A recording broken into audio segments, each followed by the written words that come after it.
এটা খুবই গুরুত্বপূর্ণ একটা আইন।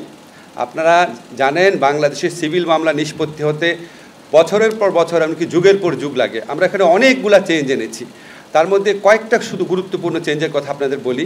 সিপিসিতে আগে হতো কি প্লেইন্ট মানে আরজি, আর প্লেইন্টের উত্তর হচ্ছে রিটেন স্টেটমেন্ট।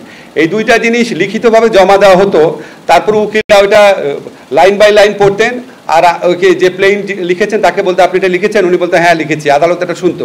রিটেন স্টেটমেন্ট আবার এটা লিখিতভাবে পড়ে শোনাতো।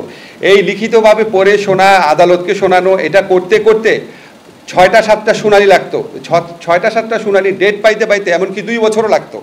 সেই সময়টা আর লাগছে না, জাস্ট রিটেন যেটা দিচ্ছে সেটাই, এটার মৌখিকভাবে পড়ে শোনাতে হবে না। এটা খুব বড় একটা অ্যামেন্ডমেন্ট।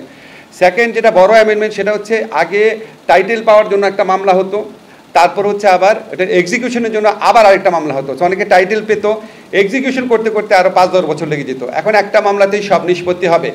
আগে আপনার ইচ্ছা মতো অ্যাডজর্নমেন্ট নেওয়া যেত, 6 বার মুলতবি নেওয়া যেত, এখন সর্বোচ্চ 4 বার মুলতবির ব্যবস্থা করা হয়েছে। আগে হচ্ছে আপনার সমন জারি করা নিয়ে প্রচুর সময় লাগতো, এখন আপনার সমন জারি করার পাশাপাশি হোয়াটসঅ্যাপে, ইমেইলে, মেসেঞ্জারেও মেসেজ পাঠানো যাবে। ওই মেসেজ পাঠানোর রেকর্ডগুলো আমরা রাখবো এবং এটা এডিশনাল মেজার্স হিসাবে এরকম কিছু কিছু জিনিস করে আমরা আশা করছি মামলার সময় আশা করছি অন্তত অর্ধেক কমে যাবে।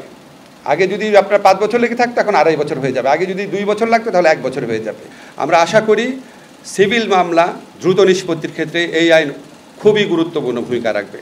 তবে আমরা জানি আপনাদের সবচেয়ে বেশি আগ্রহী হচ্ছে সাইবার সুরক্ষা আইন নিয়ে। আমরা যখন প্রথম দায়িত্ব গ্রহণ করি তখনই আমরা বলেছিলাম আমরা যে আগের যেটা আইন আছে সাইবার সিকিউরিটি অ্যাক্ট সেটা আমরা বাতিল করে আমরা একটা যুগোপযোগী আইন করব। এরপর আমরা বিভিন্ন সময় ড্রাফট করেছি আমাদের যে আপনার তথ্য প্রযুক্তি বিষয়ে যে আপনার স্পেশাল অ্যাসিস্ট্যান্ট আছেন ফয়েজ, উনি অনেক কষ্ট করেছেন। তথ্য প্রযুক্তি মন্ত্রণালয়, আইন মন্ত্রণালয়, আমরা সবাই মিলে অনেক কনসালটেশন করেছি। আমার জানা মতে বাংলাদেশে কোনো আইন নিয়ে এত কনসালটেশন হয়নি। 25 বার আমরা ড্রাফট চেঞ্জ করেছি। সবশেষে আমরা এই আইনের যারা সবচেয়ে বড় সমালোচক ছিল সিভিল সোসাইটি, তাদের সাথে 3 ঘন্টা একসাথে বসে ফাইনাল করেছি, চূড়ান্ত করেছি ড্রাফটটা। আজকে এটা উপদেষ্টা পরিষদের মিটিংয়ে উঠেছিল, তারপর সেখানে একটা অ্যামেন্ডমেন্টের সাজেশন আসছে, সেটাও আমরা করবো বলে সিদ্ধান্ত নিয়েছি।